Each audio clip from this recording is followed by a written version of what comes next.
자, 그러면 6장 회전 피처 시작하도록 하겠습니다. 새 문서 선택하시고 저희 계속 쓰던 거 있죠? 요걸로 여시고요. 다음에 저장합니다. 다음에 본인 폴더에 6장 핸드휠이라고 저장을 해주십시오.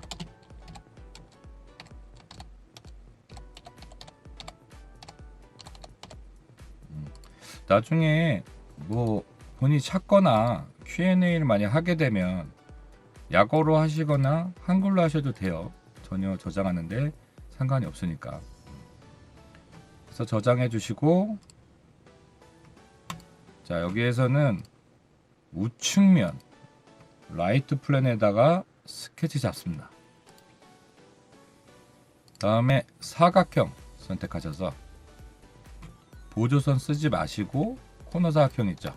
저희 이렇게 썼던 거 이걸로 선택해 주십시오.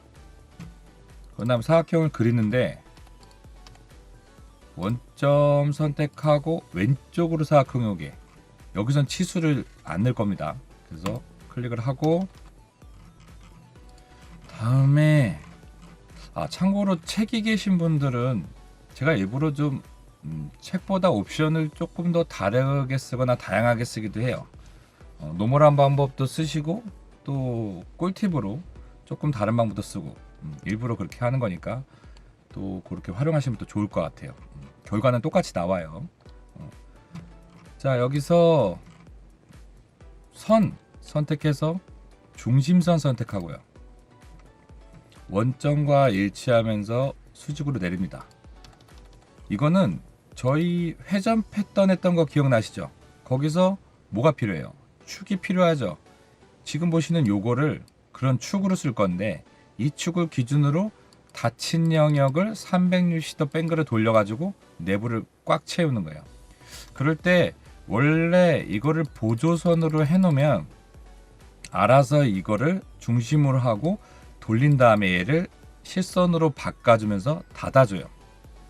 그런데 나중에 형태가 변경되거나 편집하러 들어온 일이 생기거든요.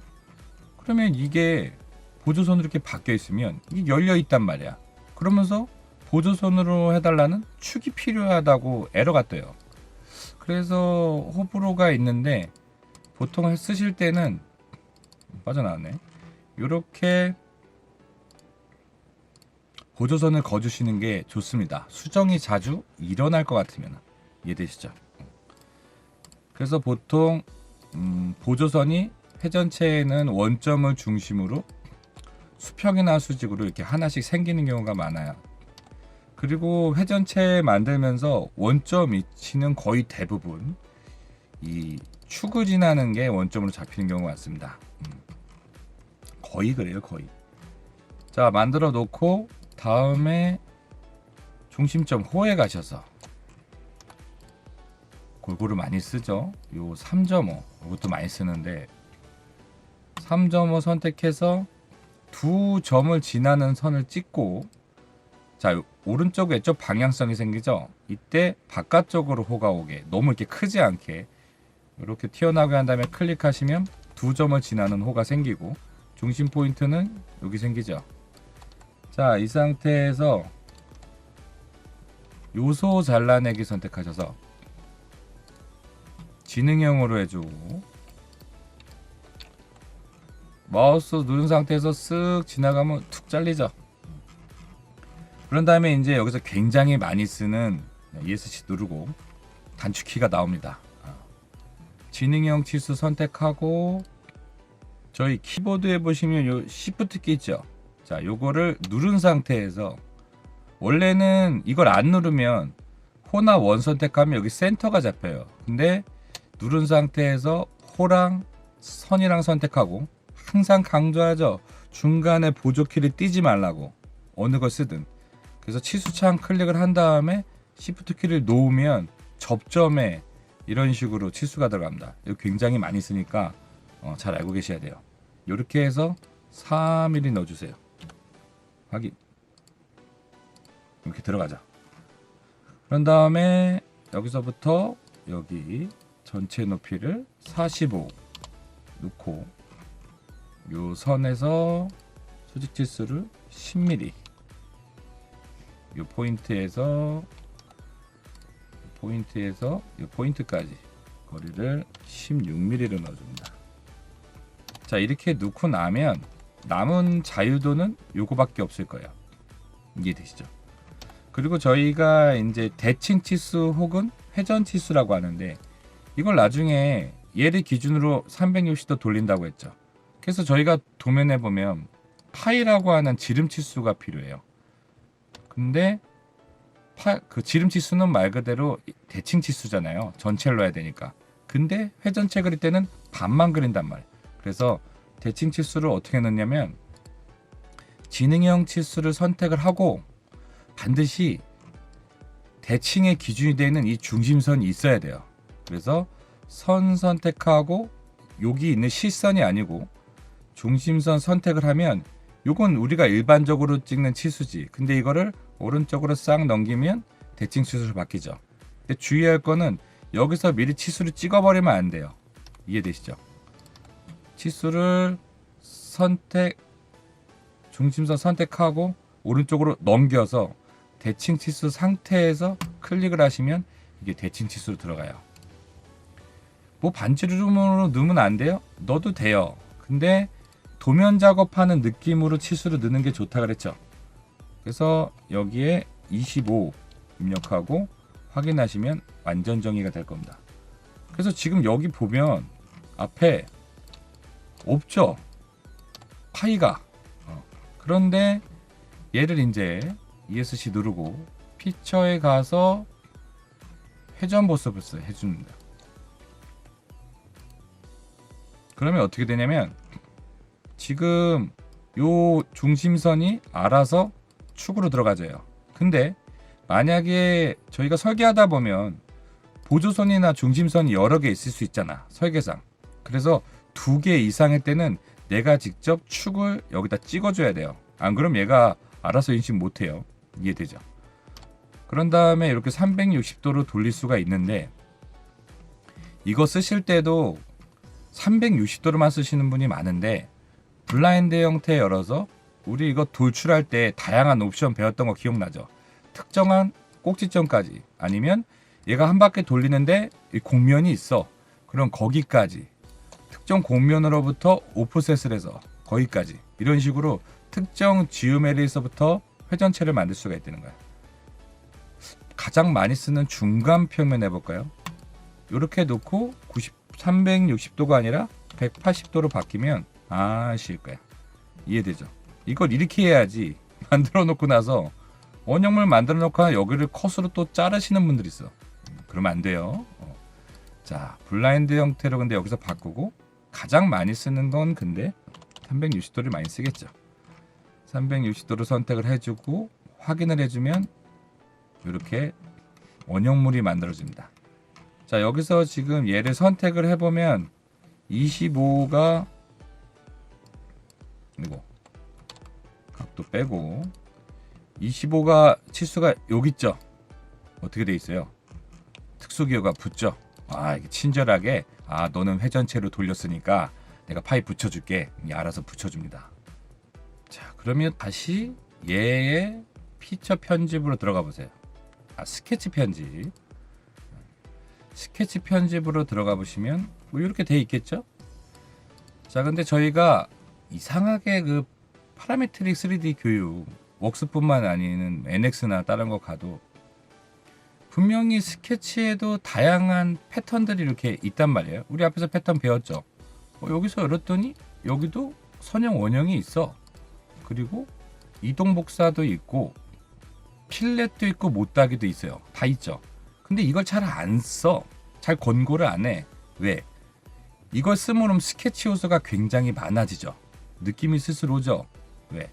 형상을 만들고자 할 때 스케치를 굳이 쓰지 않고 피처의 기능을 쓸 수 있으면 이걸 쓰는 게 히스토리의 육안으로 직접 보이기도 하고 데이터도 더 가볍다라고 하는 거예요. 그래서 잘 안 쓰는데, 근데 써야 되는 경우들이 있습니다. 그래서 여기서도 필렛을 넣어보긴 할 건데, 스케치에 가서 요 필렛 있죠? 이게 아래 못따기 있고 먼저 스케치 필렛 선택해 보세요. 그러면 저희가 피처에서 필렛 썼듯이 반지름 값을 넣으면 되는데 값을 5라고 넣고 자 근데 이거 쓰실 때 반드시 요거를 체크를 하셔야 돼요. 이게 뭐냐면 지금 10mm라는 치수랑 16mm라는 치수가 여기를 쓰죠. 근데 만약에 이 꼭지점이 날아가 봐. 그럼 얘들 어떻게 돼요? 날아갈까요? 오류가 날까요? 원래 오류가 나요. 왜? 아니 내가 기존에 어디에서부터 어디라고 기하구속이나 치수구속을 줬는데 그 참조점이 날아갔으니까. 그래서 이 코너를 내가 유지해 줄게 라고 하는 거야. 저희가 일명 2D에서도 말하는 교점 혹은 가상 교점이라는 게 있습니다. 예를 들어 여기서 이렇게 돼 있거나 여기가 이런 식으로 돼 있으면 두 기울기가 다른 선이 만나는 요 점을 교점 혹은 가상 교차점이라고 해요. 그래서 그 코너를 만들어 주겠다는 거예요. 이게 되죠. 자, 이거 쓸 때도 직접 클릭하지 말고 박스를 이런 식으로 쳐가지고 이 박스 안에 포인트만 들어오면 알아서 이런 식으로 들어가요. 그래서 많이 작업하는 게 박스 이렇게 빨리. 그래서 아래쪽도 박스 치시면 2개가 지금 들어가죠. 그 다음에 바로 오른쪽 마우스 누르면 하고 ESC. 그럼 필렛 5가 들어가죠. 한 번에 같은 치수를 넣었으니까 치수가 하나만 들어가고 당연히 얘를 클릭해서 치수를 바꾸면 같이 바뀌죠. 이런 식으로. 근데 이제 실무자분들이 이거 쓸 때 이게 꼭 선 같거든. 그래서 보기가 좀 불편해. 물론 선의 굵기가 좀 다르긴 하는데 그래서 이거를 변경해서 많이 써요. 템플릿에서. 저희 템플릿 만들었던 거 기억나시죠? 그러면 어떻게 바꾸냐? 옵션에 가서 문서 속성이 있습니다. 이 문서 속성은 파일을 열어야 열려요. 만약에 웍스만 실행을 하면 시스템 옵션만 열리는데 그래서 무슨 말이냐면 문서 속성에 가시면 여기에 가상 꼭지점이라고 있습니다. 지금 연 문서에만 해당되는 거예요. 그래서 여기서 이거 쓰실 때 보통은 이제 별표 지금 증명선으로 기본으로 되어 있는데 별표는 기존에 있는 점하고 좀 비슷해 보여서 헷갈려요. 그래서 플러스로 해놓고 많이 씁니다. 그래서 확인하시면 어떻게 돼요? 플러스 표시로 바뀌죠. 근데 옵션하고 문서 속성 차이는 시스템 옵션은 파트를 열어서 작업하건 뭐 어셈블리를 하건 어디서든지 바꾸면 이 시스템 옵션 전반적인 기본값을 다 바꾸는 거고 문서 속성은 지금 연 파일에만 적용되는 거예요. 이게 왜 중요하냐면 아니 그러면 저희가 이거 파트 언더바 mm이라는 템플릿을 만들어서 했는데 매번 이걸 바꾸면 노가다잖아요. 그러면 이 노가다를 안 하려면 어떻게 해요? 그 템플릿을 직접 열어서 그 문서 속성에 이 옵션들을 바꿔줘야 된다는 거예요. 그래서 문서 속성은 지금 연 파일에만 적용되기 때문에 계속 노가다성으로 뭔가의 문서 속성의 옵션을 바꿔야 된다면 그것은 템플릿 자체를 열어서 계속 그 항목을 바꿔야 돼요. 아마 파트나 어셈블리보다는 나중에 도면 템플릿 만들 때 한동안 여기 엄청 많이 들어올 거예요. 물론 그때 가서 조금 더 얘기를 할 건데 기존에 있는 도면이랑 세팅을 똑같이 맞춰야 되니까 그래서 이 차이를 반드시 알고 계십시오. 이제 저희는 이제 일회성으로 바꿔서 쓸게요. 이해되시죠? 치수를 바꿨어도 안과 밖이 구별된 이 닫혀진 영역은 동일하기 때문에 더블 클릭으로 스케치를 빠져나가면 당연히 필렛이 유지가 되겠죠. 다음에는 피처에 저희 썼던 필렛 밑에 가보시면 거기에 못따기가 있습니다. 여기 있죠. 이거 선택하고 보통 못따기는 우리가 알고 있는 일명 C 뭐 1.0, 2.0 그게 45도 못따기죠. 그래서 그거는 요거를 쓰시면 돼요. 그래서 항목도 미리 값이 보통 적혀져 있어요. 가장 많이 쓰는. 그러면 C 3.0이다. 그러면 유형은 요 A, D로 하고 여기에 그냥 값 3을 입력하신 다음에 자, 지금 요거 같은 경우는 요 모서리 선 얘도 필렛과 마찬가지로 모서리 선을 찍는 거예요. 근데 여기가 만약에 다각형이야. 그럼 일일이 다 찍어줘야 되잖아요. 그래서 그렇게 하면 노가다니까 우리가 면 속성을 또 써서 면을 선택을 하면 면에 인접된 모서리를 전부 다 잡아줍니다. 그래서 그럴 때도 노가다 하지 마시고 이런 식으로 면을 잡아서 주변에 싹 넣으시면 돼요. 이렇게 해서 확인해 주시면 C3.0이 들어가게 돼요. 엔터 한 번 더 누르고 이전 명령 반복해서 근데 비대칭 못따기를 쓰는 경우가 있어요.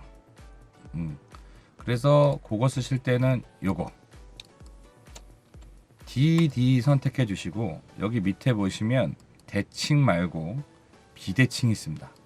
그러면 꼭지점에서부터 떨어진 거리를 다르게 해서 넣을 수 있다는 거예요. 그래서 3mm 넣고 5mm 넣어주세요.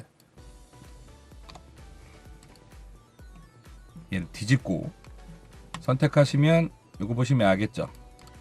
이게 좀 치수를 서로 뒤집어 주는 게 있으면 좋을 텐데 반대다 라고 하면 여기서 치수를 입력해서 반대로 바꿔 주십시오. 그러면 지금 이쪽으로는 3mm 이쪽으로는 5mm가 된 거예요. 그래서 확인. 이거를 이렇게 넣어야지 나중에 스케치 잡고 들어가서 여기를 이렇게 삼각형을 싹 그려서 돌려서 따면 안 돼요. 그럼 또 쓸데기 없는 히스토리가 늘어나죠. 잔소리는 계속 될 거예요. 다음에는 우측면 라이트 플레인다가 스케치를 잡아주시고 선의 중심선 선택해서 원점과 일치하고 수직인 선을 이렇게 그려주십시오. 그런 다음에 저희 많이 쓰는 장공 타입 요거 직선은 홈 들어가시면 이 중에 두 번째 거 요거 중심점은 홈 이걸 해주시고 치수 부가는 이 오른쪽 거 타입으로 넣어주세요. 이거 앞서도 말했는데 스케치 도구들이 계속 스케치를 같이 부여할 수 있게 많이 개발이 될 거예요. 나오는 추세도 보면 그렇고 왜 따로따로 그리면 불편하니까. 그래서 별거 아닐 수 있는데 웬만하면 치수 타입이 보통 요거 아니면 요걸로 들어가질 거거든요. 이런 건 꼭 부가해서 쓰셔라 라고 하는 거. 그래서 클릭 쭉 피면 이때 이 들어가는 치수가 전체 외곽 치수로 들어가면 좋은데 계산해야 한다고 이래서 이거 쓸 때는 그냥 수평 기하구속 뜰 때 클릭하고 클릭해서 자 그럼 위에 사이즈는 보고 넣어도 돼요. 25 입력하면 25에 80 뭐 이렇게 뜨죠. 그러면 요것만 클릭해서 30으로 바꿔줍니다. 계산하기 귀찮으실 때는 이렇게 하셔도 돼요. 그런 다음에 이 장공이 이 위로 약간 올라오게 배치를 이렇게 하고 자 그리고 우리가 이제 이런 형을 접선 라인 투영 라인 뭐 이렇게 표현하는데 실제로 지금 요 선은 육안으로 직선으로 보이지 이게 직선이 아니라 원형을 그 수직으로 봤을 때 직선으로 보이는 거죠. 여기도 보면 직선 라인이 아니라 원형의 외곽에 이 투영 접선 라인이죠. 근데 이런 데들도 그 마우스를 갖다 대면 어떻게 돼요? 잡혀요. 이런 식으로. 원형의 엣지다라고. 이런 데도 스케치 요소로 딸 수 있고 구속들도 부여할 수 있습니다. 요거 꼭 알고 계세요. 다음에 지능형 치수로 여기 위에서부터 여기 중심까지의 거리를 6mm 넣고 다음에 저희 아까 그 대칭 치수 넣었던 거 기억나시죠? 여기 센터에 포인트가 있어요. 여기 찍고 중심선 찍고 여기서 바로 넣지 말고 미리 클릭하지 말고 오른쪽으로 치수를 넘겨서 대칭 치수를 만든 타입을 만든 다음에 클릭해서 170 입력해 줍니다. 그러면 완전정이 될 거예요. 이 상태에서 피처에 가서 회전 보스 베이스 합니다. 그래서 누르면 자 여기 같은 경우가 자동으로 안 돌아가지죠. 왜? 여기도 중심선이 있고 여기도 중심선이 있으니까. 그래서 이 항목을 여기다 넣어줘야 돼요. 그래서 클릭을 하면 얘를 중심으로 돌아가죠. 그 다음에 확인해 주십시오. 자, 그러면 저희가 아마 처음으로 하나의 파트에서 동떨어진 2개 이상의 바디가 존재하는 걸 만들었을 거예요. 그래서 히스토리에 솔리드 바디 폴더를 열면 바디가 2개 있죠. 이 상태를 멀티 바디 상태라고 합니다. 기본 교육에서는 그냥 2개 이상의 바디가 따로 공존하면 멀티 바디 상태구나 라는 거 정도만 이해를 하고, 고급 교육에 가서 멀티 바디로 활용한 부울연산 기법에서 조금 더 깊게 다룰 거예요.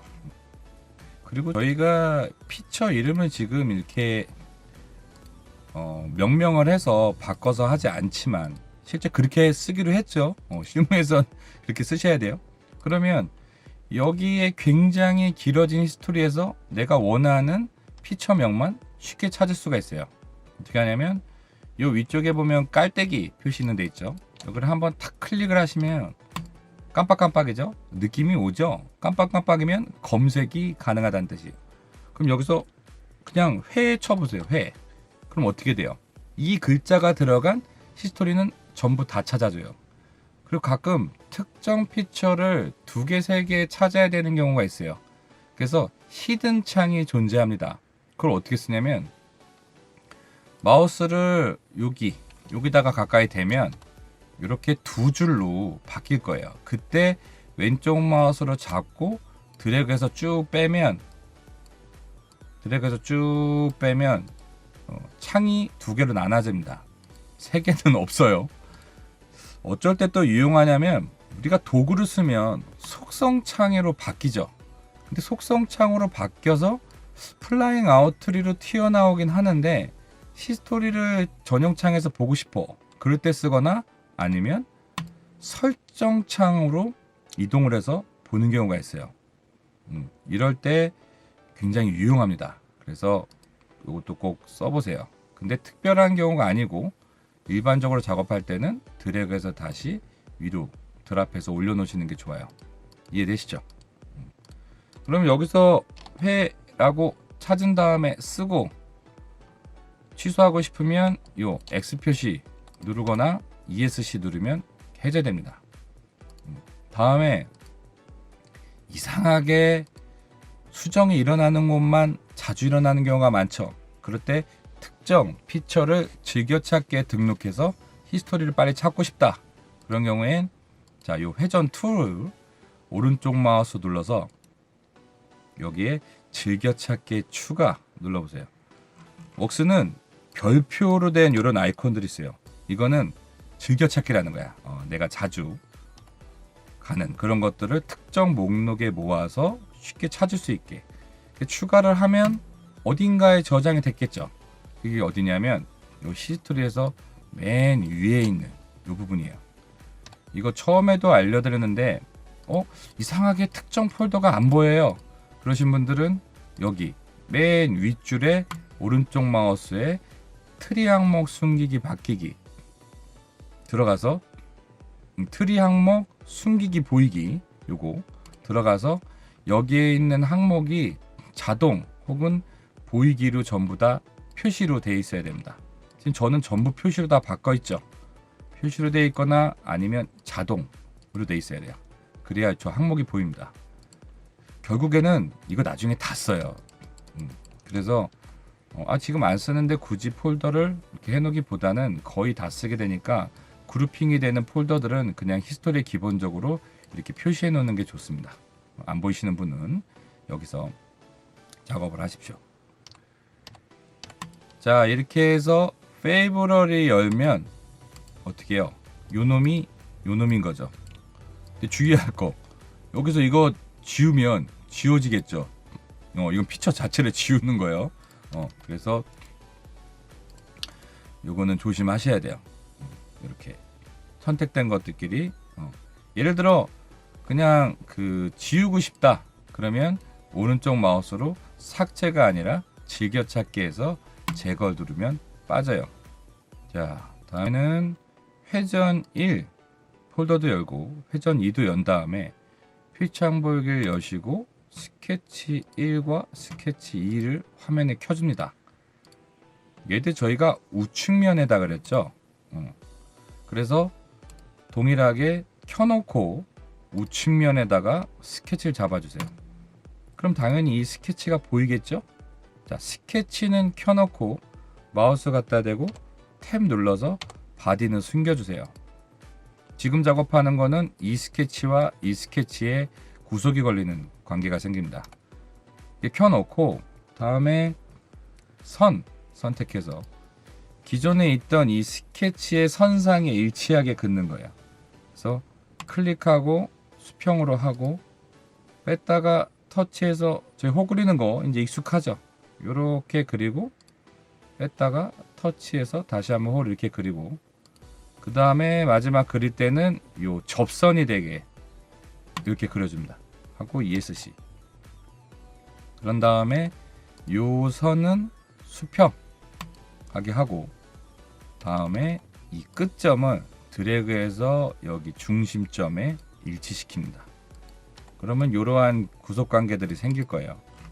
자, 다음에 지능형 치수로 여기에 중심에서부터 이 호, 이쪽에 있는 중심점 호 있죠.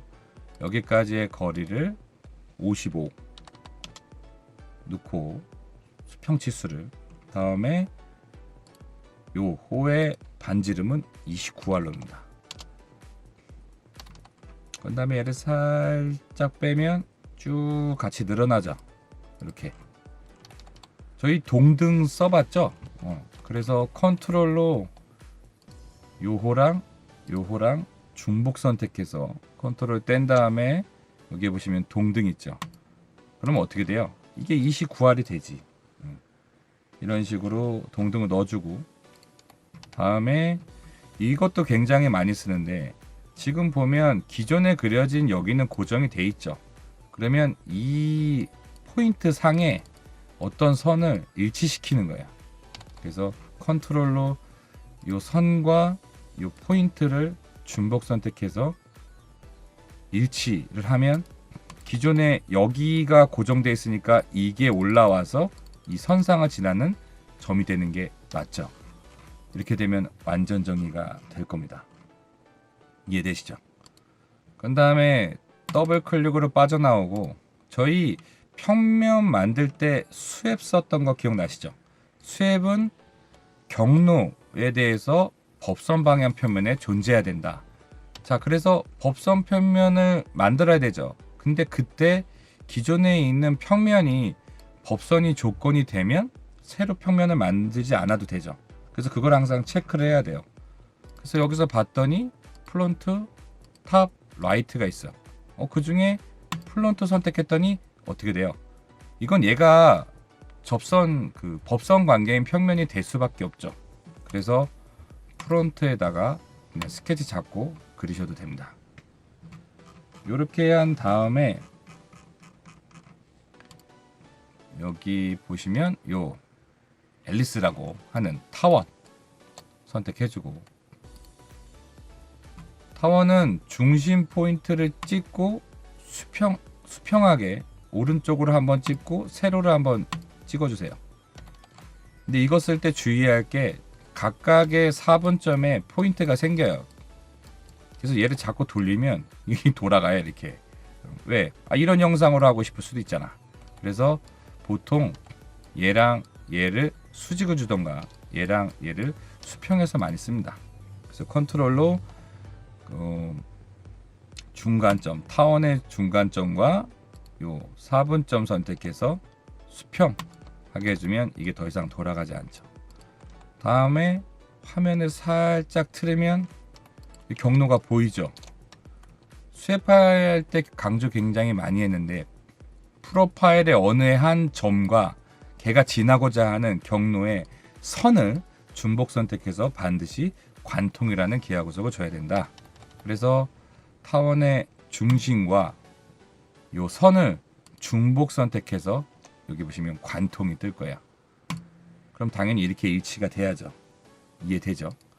그런 다음에 지능형 치수로 여기는 Shift를 안 눌러줘도 돼요.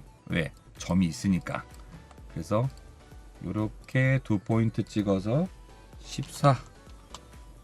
그 다음에 위에 포인트에서 여기 포인트 찍어서 12mm도 넣어줍니다.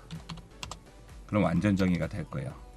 로프트 할 때도 강조할 거긴 한데 이 관통 조건, 포인트와 선을 중복 선택해서 넣는 거다라는 거 꼭 까먹지 마십시오.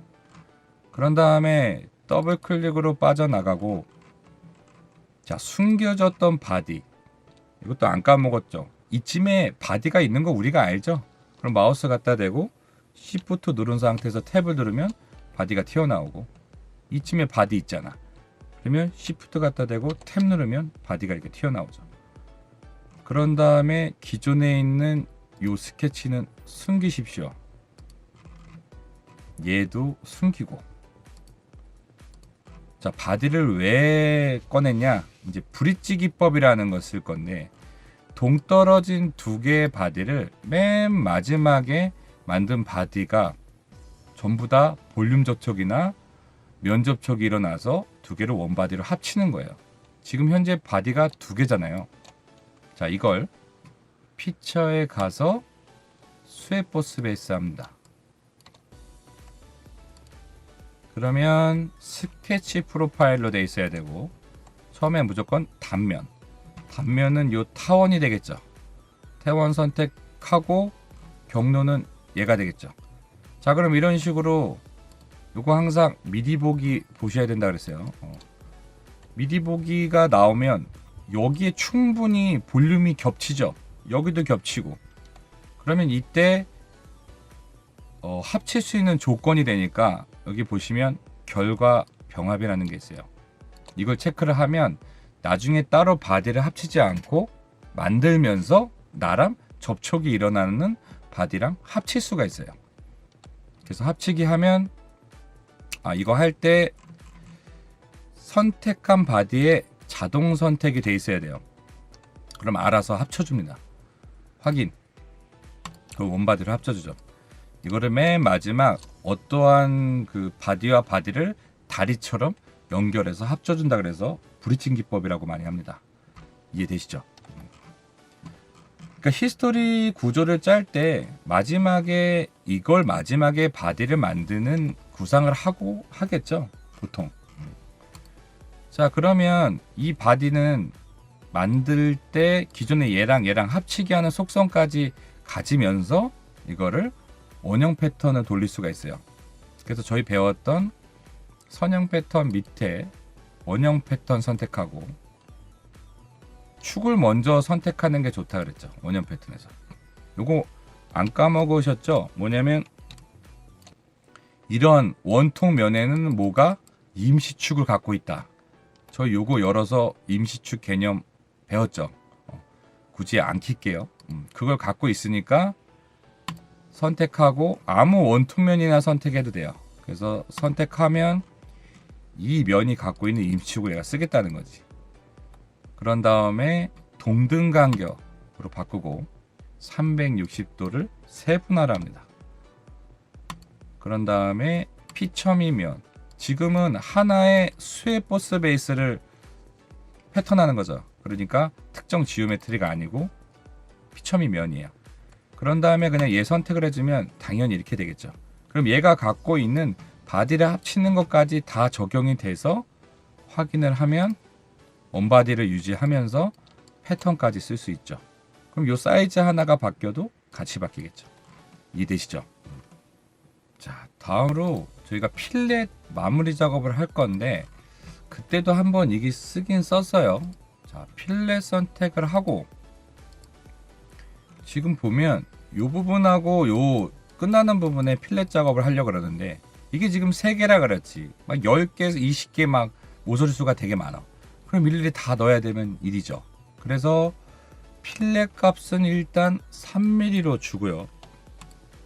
여기서 옵션은 항상 수동, 부동 필렛, 미리 보기, 탄젠트 파급 이렇게 돼 있어야 되고 이거는 대칭.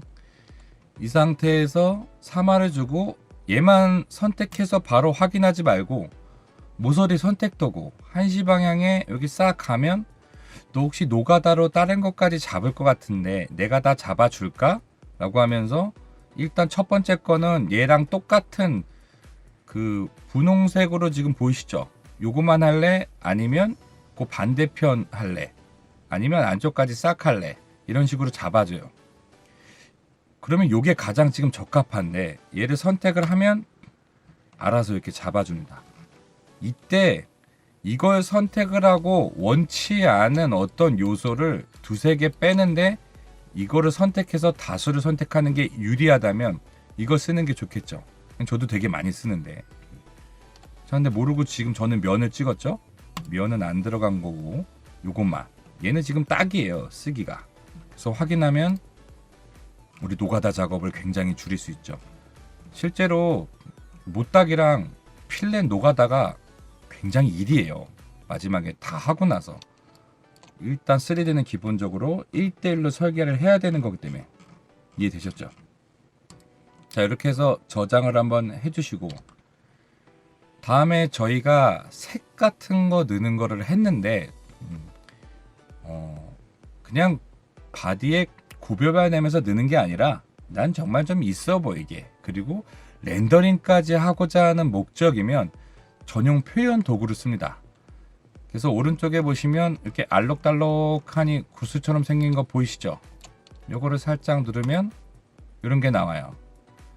렌더링 하기 위한 뒷배경, 배색, 재질 추가, 뭐 되게 좋은 렌더링 도구에는 뭐 광학 효과라든지 LED 효과 이런 것들도 있긴 한데 기본적으로 웍스 안에는 표현이 있어요. 일단 이거는 얘를 금속이 뭐다라고 우리가 재질 추가를 하는 거랑은 다른 거예요.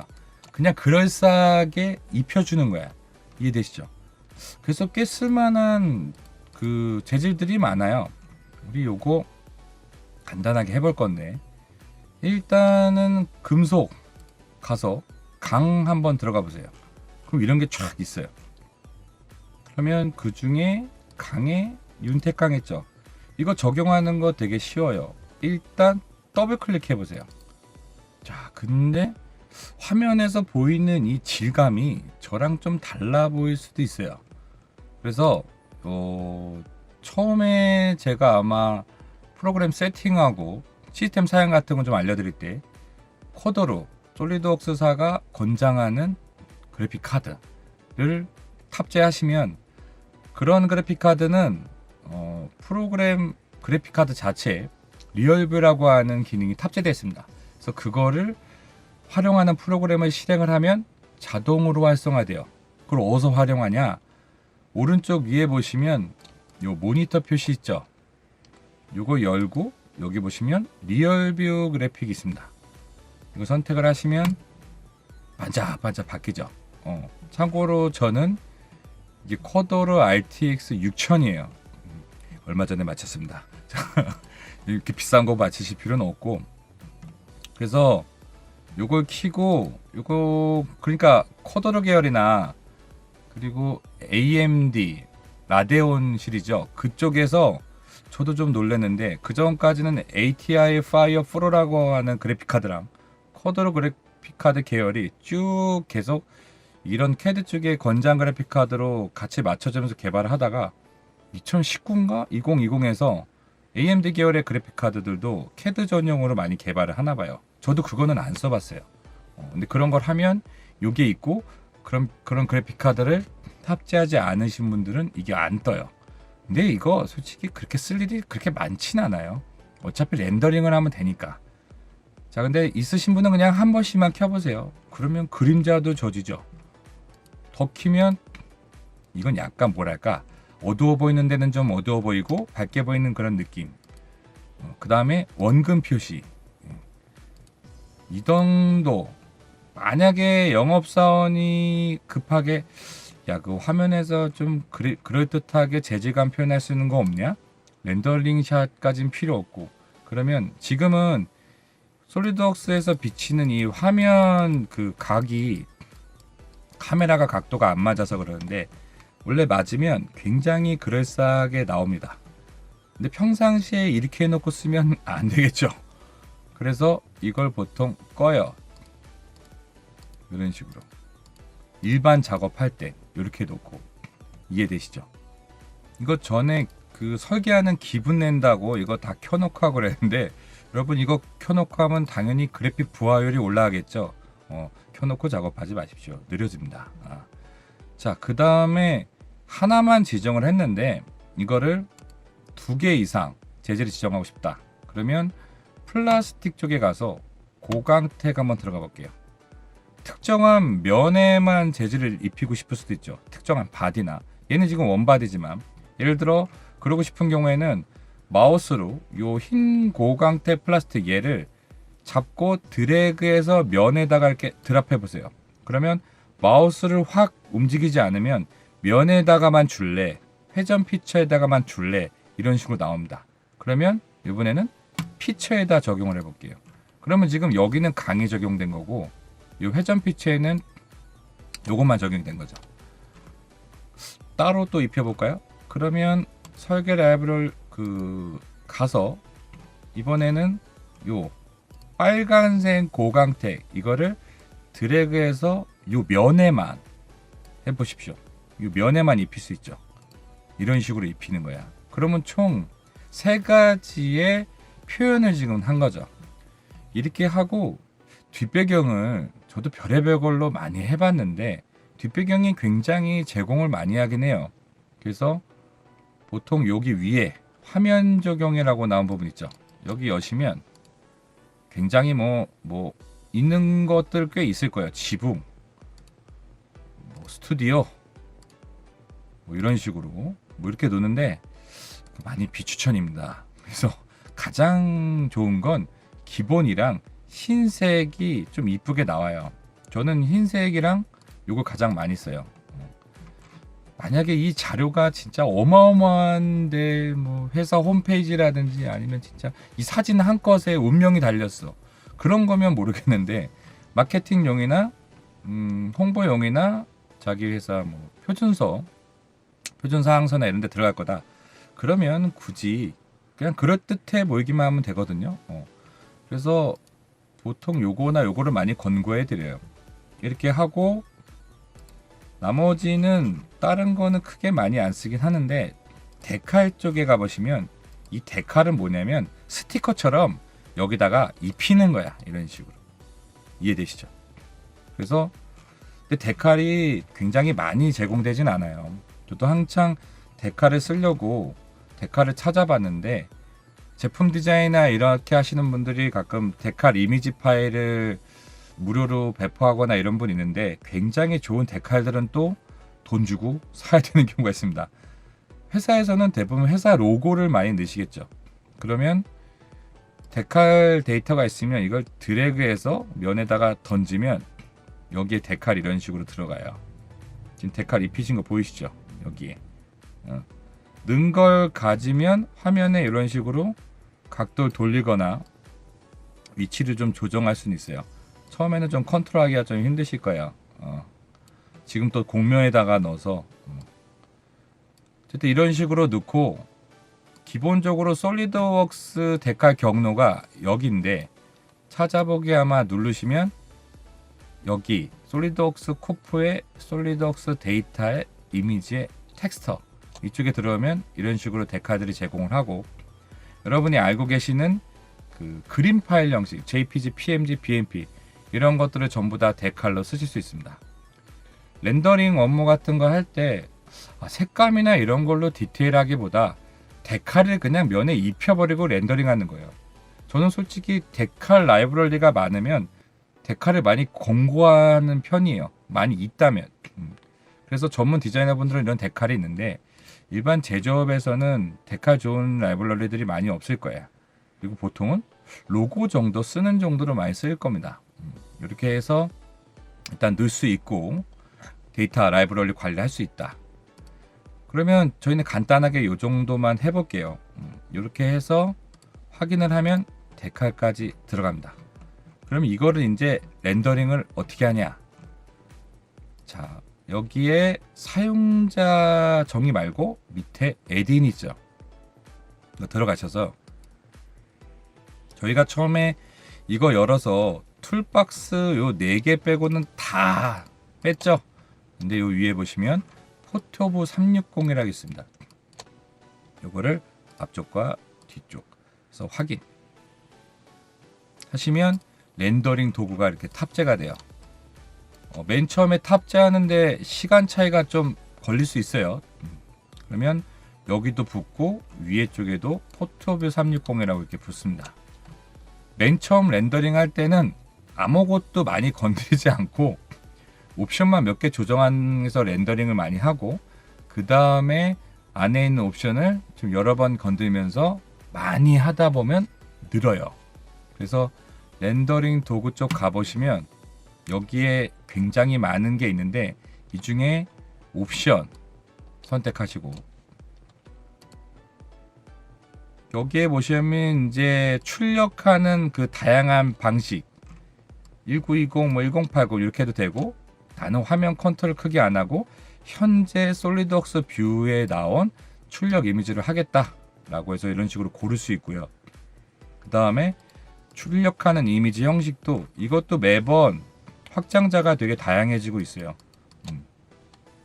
그런 다음에 어디만 건드냐 여기 최종 렌더링 품질을 최대로 해주는 거예요. 나머지 감마 값이라든지 부선적과 그러니까 화면에서 빛의 투과도나 투명도 이런 것들을 좀 조절하는 건데 이걸 처음에 많이 만지고 하면 기준이 애매해지기 때문에 처음에 이것만 해서 많이 하고 그 다음부터 하나하나씩 손보시는 게 좀 나을 겁니다. 근데 그럴싸하게 색만 입히고 이것만 해줘도 이따가 그 샷들을 보여드릴 건데 괜찮게 나와요. 자, 그럼 이렇게 세팅을 하고 확인 누른 다음에 여기 보시면 최종 렌더링 있습니다. 이거 누르시면 포토뷰라고 하는 전용 렌더링 창이 나와요. 저는 지금 약간 버그가 좀 있는데 워낙 깔아 쓰는 프로그램들이 많아서 지금 여러분들 여기에는 뭐 몇 시간, 예상 시간, 몇 % 돼 있다 이런 것들이 전부 다 잘 나올 거예요. 그럼 겁나 빠르게 렌더링 되죠. 저도 지금 좀 감격했는데 제가 PC 바꾸고 지금 처음 이거 돌려봤습니다. 겁나 빠르네요. 여러분은 이거보다 시간이 약간 더 오래 걸리실 수 있어요. 참고로 제 거는 코드로 RTX 6000짜리입니다. 그러니까 이 정도는 나와줘야 돼요. 이해되시죠? 돈이 좋죠? 자, 이렇게 해서 시간이 좀 걸리실 수 있는데 요거를 다 되시면 요 아래쪽에 이미지 저장 창을 누르시면 여기에 저장을 해 주십시오. 바탕화면에 본인 폴더에다가 한번 JPG로 저장을 해 보세요. 그러면 열어볼까요? 잘 나왔는지 봐야 되죠. 자, 그래서 열어보시면 이렇게 나올 겁니다. 조금씩 느낌이 좀 다를 수 있어요. 그리고 시간 차이만 나는 게 아니라 PC 사양 따라서 좀 결과물도 좀 다르게 나오는 것 같아요. 제가 예민해서 그럴 수도 있는데 그래서 보통 여러분 이제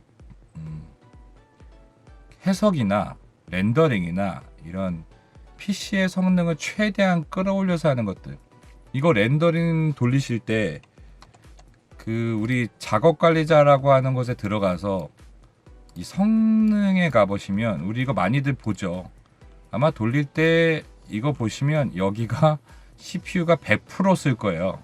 요게 그만큼 뭐예요? 이게 컴퓨터 리소스를 엄청 최대한 땡겨다가 하거든요. 자, 근데 이거는 지금 대충 한 거고 조금 작업한 거를 보여드리면 지금 보여드린 거는 제 제자들 지금 잘 취업해서 다들 잘 다니고 있는데 취업반 과정 했을 때 한 친구들이 엄청나게 심혈을 기울여서 작업을 한 거예요.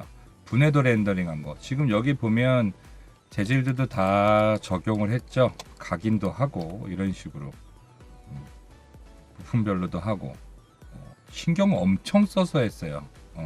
이걸 렌더링 느는 거 그냥 많이 해보면 됩니다. 카메라도 추가해보고 감도도 잡아보고 이런 식으로. 와, 이거는 몇 회에 걸쳐서 한 건데 원래 제품 퀄리티보다 사이트에 있는 것보다 비교를 했는데 여기 있는 게 더 잘했어요. 그래서 PC 사양하고 옵션하고 이런 것만 좀 받쳐주면 충분히 실무에서 굉장한 데이터를 뽑습니다. 키샷이나 하이퍼샷 이런 거 만약에 제품 디자이너 쪽 계신 분들은 또 그런 말 하실 거예요. 아유, 그쪽의 거는 조금 더 빨리 나오고 좋은데.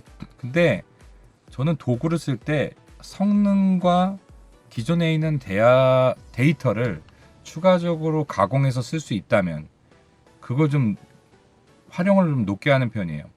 어쨌든 웍스 자체에서 바로 프로그램을 구동해서 기존에 있는 데이터로 바로 작업할 수가 있는 거 아니에요. 파일을 변환하지 않고. 어쨌든 공용 파일로 빠져서 다른 작업을 바꿔서 한다는 거는 추가적인 프로그램도 공부해야 되고 인터페이스도 바뀌고 불편하니까. 물론 이제 그래 포트뷰 좀 괜찮아. 그래서 쓰고 있다가 유저들이 특히 제품 디자인 쪽이나 렌더링이 주요 업무로 쓰는 소비재 제품 고객들이 이거 좀 재질도 좀 부족하고 좀 더 괜찮은 프로그램을 탑재하던가 기존에 있는 걸 좀 좋게 만들어주면 안 돼?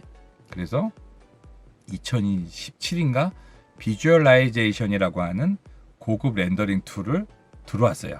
그래서 솔리드웍스 프로페셔널 이상 유지보수가 살아있는 고객들 한해서 동영상은 말고 이런 렌더링 샷만 할 수 있는 전용 프로그램이 들어왔습니다. 아마 따로 팔까 안 팔까 고민을 굉장히 많이 했을 거예요. 막상 써보면 퀄리티가 굉장히 높거든요. 그래서 그런 전용 툴도 있긴 한데 근데 제조업 회사에서 조금 공부해서 이 정도만 뽑으면 마케팅이나 영업이 크게 더 바라지 않을 거라고 저는 봅니다. 요거는 제가 솔리드웍스 거의 처음 배울 때 이거 지금 한 거 아니에요. 많이 좀 없어 보이죠. 그래도 그 당시에는 카페에 댓글이 몇십 개가 달렸던 그런 렌더링 3D 쓸 줄 아는 사람 많이 몰랐을 때. 그리고 요거 같은 경우는 이제 그냥 색만 넣고 렌더링 돌린 거 일반 장비 업체나 이런 데 분들 여기서 중요한 건 색을 넣은 거랑 안 넣은 거랑 차이가 크죠. 그리고 기존에 렌더링을 하실 때 영업사원분한테 3D 이미지 좀 줘봐라고 이거를 계속 주다가 이걸 한번 한 걸 주면 나중에 어떻게 했습니까? 이거 달라 그래요. 되게 금방 나오는 줄 알아. 되게 아이러니한 얘기인데 여러분 배운 걸 보따리를 너무 한 번에 풀면 안 돼요. 보따리 푸실 때 각오 단단히 하셔야 돼. 렌더링 업무만 전문으로 하는 그 포지션들도 있어요. 요새 하도 마케팅이나 회사 광고 영상이나 이런 게 중요하다 보니까. 그래서 와서 자꾸 이거 달래. 이거 한 번 하려면 PC도 안 좋은데 어마어마하게 오래 걸리는데 그렇다고 뭐 회사에서 뭐 1,000만 원 가까이 PC를 사주진 않잖아요. 저는 제가 제 돈 주고 산 거지만 눈물 흘리면서 일을 빨리 해야 되니까 괜찮죠? 이런 거 색이 있는 거 없는 거 아니 이걸 고객한테 미팅할 때 이런 이미지라고 보여줄 겁니까? 이거는 못 실어요. 이거 어디 PDF나 회사 홈페이지에 이 정도는 돼야지 렌더링들을 하실 수 있습니다. 전에도 말했지만 저희 이 교육 중에 있는 영상이나 스샷 같은 거는 절대 스킵하셔서 퍼뜨리시거나 이러면 큰일 납니다. 서로 되게 피곤해져요. 우리만 공부하는 걸로 원래는 그냥 간단한 기계 부품 렌더링하는 거 보여드리려고 했는데 이렇게 실제로 프로젝트한 거를 보여드리고 해야 많이 와닿고 해서 잠깐 보여드린 겁니다. 자, 그럼 화면으로 돌아오고 마케팅 관련 자료는 이렇게 활용하시면 되고요. 자, 요건 이제 닫겠습니다. 자, 그리고 설계 라이브러리 가서 에센셜의 레슨 1장의 케이스 스터디 저희 맨 처음에 열었던 요 브라켓 있죠? 요거 한번 다시 열어보세요. 3D를 쓰는 순위로 치면 한 10가지 아주 중요한 이유 중에 들어가는 속성이라는 것을 설명할 겁니다. 이게 기존에 2D를 쓰시던 분들도 되게 낯설 거예요. 이 속성이라는 게. 근데 이 속성은 파트, 어셈블리, 도면 전반적으로 다 활용이 되고 업무 시간을 아주 비약적으로 줄여줄 수 있고 분량을 줄일 수 있는데 굉장히 큰 중요한 3D에서 쓰는 기능이기 때문에 꼭 이해를 하셔야 돼요.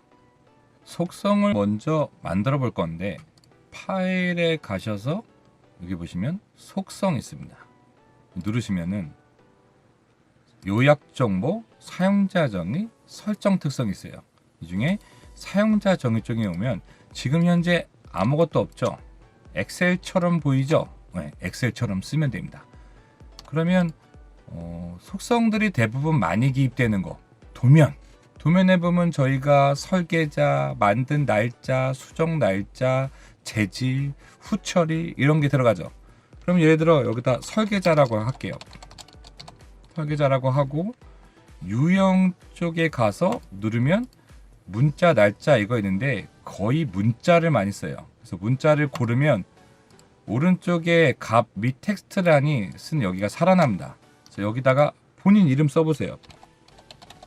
하고 평가 값을 한번 클릭을 하면 이 값이 이 평가 값에 들어가요. 이해되나요?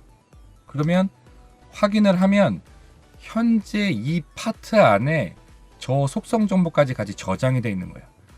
그러면 그리고 지금 쓰는 거 2D에서만 주석을 쓰는 게 아니라 원래 3차원 상에서도 주석을 쓸 수 있어요. 명령 검색에다가 주석이라고 치면 3차원 주석, 요 주석 도구 모음이 있습니다. 이거 눌러 보십시오. 그러면 어딘가에 이렇게 바가 있을 거예요. 여기 나왔을 수도 있고 아니면 화면상에 이렇게 나왔을 수도 있어요. 이거는 한번 쓰고 우리가 끌 거니까 편하게 여기다 이렇게 꺼내 놓으세요. 드래그해서 빼시면 빠질 거예요. 그럼 여기 보시면 A라고 하는 게 있죠. 솔리드웍스에서 A는 텍스트를 쓸 수 있는, 즉 노트라고 합니다. 근데 여기서 쓰는 거는 3차원 노트예요. 도면이나 2D에서 쓰는 노트랑은 다른 겁니다. 그래서 노트 선택을 하고 화면에서 노트를 기입하고 싶은, 그냥 클릭하면은 이렇게 노트가 들어가고요. AAA 쳐보세요. 저희 2D로 치면 M텍스트 혹은 MS 워드 같이 그냥 그렇게 쓰시면 돼요. 자, 근데 비나면 한번 클릭하면 글자가 바뀌죠. 근데 이번에는 면에다가 이렇게 가까이 대거나 모서리에 가까이 대도 되고 면에다 가까이 대고 클릭하시면 이게 지선 타입으로 바뀌어요. 그런 다음에 한 번 더 클릭해서 글자를 쓰는데, 자, 근데 이 가리키고 있는 이 텍스트가 어떤 속성, 아까 우리가 만든 설계자의 정보의 글자를 이게 물고 싶은 거야. 그래서 왼쪽에 가시면 이렇게 생긴 거 있어요. 속성에 링크를 걸겠다라고 하는 거. 이거 누르시면 이런 식으로 속성에 연결해야 하는 창이 나오고 현재 여기 있는 모델이라는 게 있을 거예요. 그래서 속성 이름을 열면 방금 우리가 만들었던 설계자라고 하는 게 있죠. 자, 근데 여기서 보면 여기 있는 거는 우리가 만든 게 아니죠. 근데 가만히 여기 있는 내용을 보니까 파일 이름, 파일을 만들고 저장을 하면 그 파일 이름이 속성이 있겠지. 이해되시죠? 폴더 날짜, 뭐 줄인 날짜, 완전 날짜, 만든 날짜, 저장을 했으면 저장한 날짜나 그런 것들이 있겠죠. 그래서 파일 자체를 만들어서 저장을 하게 돼서 자동으로 생성되는 속성들은 솔리드웍스 속성, 즉 스페셜 속성이라고 해서 앞에 SW라고 하는 게 이렇게 붙습니다. 이런 것들은 모델링을 하거나 저장을 하거나 그러면 자동으로 제공이 되는 속성들이에요. 근데 실제로 우리가 표제라는 기준으로 봤을 때는 그 회사에서만 쓰는 고유 속성들이 있죠. 특히 설계자 이름 같은 거는 회사마다 다 똑같을 수가 없잖아요. 그런 거, 재질이라든지 후처리 아까 말한 그런 것들은 우리가 직접 속성을 아까 만든 거예요. 이해되나요? 그러면 저희가 직접 만든 이 설계자를 선택을 해서 클릭을 하면 설계자에 우리가 그 값을 넣었죠. 그래서 확인을 하면 그게 이걸 무는 거야. 자, 물었으면 그 값이 여기 써지고 여기 바깥에 비나면 한번 클릭하시면 요게 이렇게 텍스트로 표시가 될 거예요. 그러면 이게 쓴 기준은 아까 우리가 만들었던 그 속성의 값을 묻는 거죠. 그럼 이런 정보는 다양한 곳에 쓸 수 있어요. 뭐 부품 리스트 같은 데도 써야 되고 표자란에도 써야 되고 어떤 텍스트 정보에 써야 돼. 그게 항상 동일하게 바뀌어야 돼. 이해되죠? 그러면 개별적으로 이거를 더블 클릭해서 수정하는 게 아니라 그때그때 도면 같은 데에서도 파일의 속성에 가서 얘의 값을 만약에 다시 2라고 해서 확인해 보세요. 그러면 이걸 물고 있는 어느 특정한 텍스트는 전부 다 바뀐다는 거야. 그러면 노가다 작업을 안 해도 되죠. 엄청 많이 쓸 거 아니에요. 설계자라고 하는 이런 것들. 자, 지금은 이런 게 속성이구나 라는 것 정도만 이해를 하시면 됩니다. 이게 단순히 또 텍스트 정보만 쓰는 게 아니라 저희가 깊게는 안 들어가는데, 자, 여기를 한번 선택을 하면 65라고 하는 치수가 있죠. 이거를 더블 클릭해 보세요. 그런 다음에 얘를 백스페이스로 지우고 밑에 보시면 파일 속성 있죠. 이제 이게 이해가 될 거예요. 어떠한 치수 작업이나 그 계산을 할 때 질량, 밀도, 볼륨 아니면 어떤 특정한 이 면적 값이 지금 내가 넣고자 하는 이 치수랑 수학적으로 상관관계가 있는 거야. 그러면 그거를 물어서 미리 연산을 짜놓을 수가 있는 거지. 되게 복잡해지죠. 그래서 저도 물론 여기 파일 속성에 있는 질량, 밀도, 볼륨까지 복잡하게 해서 써보지는 않았어요. 여기 위에 있는 삼각함수들도 마찬가지고. 근데 이런 게 된다는 거를 알고 계셔야 돼요. 특히 3D를 오래 쓰고 이미 회사의 표준화가 많이 만들어진 곳에서는 회사에서 쓰는 파트, 어셈블리, 특히 도면 관련돼서 이런 속성 작업들이 미리 돼 있는 경우가 많아. 제가 도면화 작업을 하게 되면 가장 많이 이제 처음에 겪는 게 도면만 솔리드웍스 내려달라고 해요. 근데 거의 열의 9은 그 회사 도면을 열었을 때 속성 작업들이 안 돼 있어. 그래서 도번 바뀌고 파트 이름 바뀌고 재질 바뀌면 일일이 다 더블 클릭을 해야 돼요.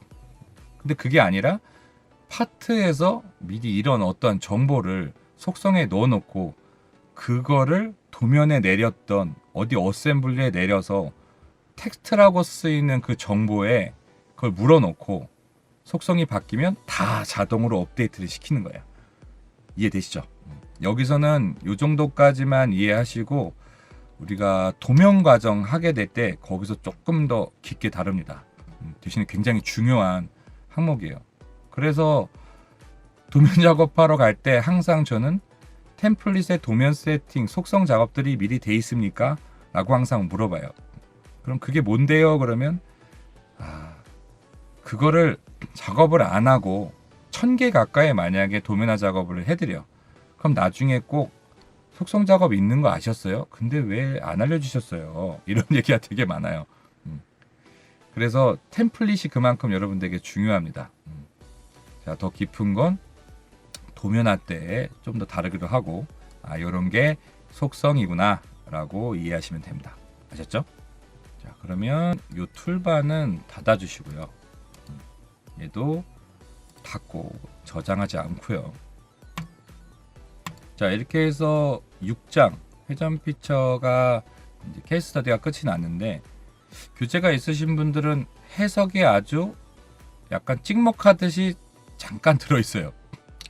그래서 많이 여쭤보시는데, 해석은 따로 해석 교육을 들으시는 거를 저는 많이 권고해요. 기본적으로 처음에 교재 설명해드린 것처럼 솔리드웍스는 시뮬레이션, 플로우 시뮬레이션, 시뮬레이션 프로페셔널, 프리미엄 이렇게 다양한 방식으로 교재도 나눠져 있고 커리큘럼이 또 나눠져 있습니다. 그래서 하루든 이틀든 3일이든 해석 교육은 좀 해석 교육 포커싱에 맞춰서 들으시는 게 제가 보기엔 좀 좋을 것 같아요. 그러면 이렇게 해서 6장 케이스 스터디 마치도록 하겠습니다.